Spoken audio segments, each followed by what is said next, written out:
Короче, ребятусики,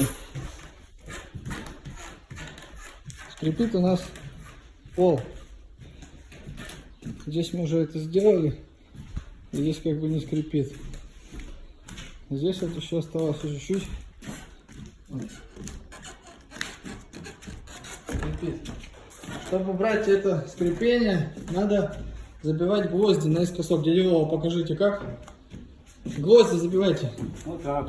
Вот так, да. Наискосок. Да. Вот. Не прямо, а наискосок. И все будет у нас хорошо.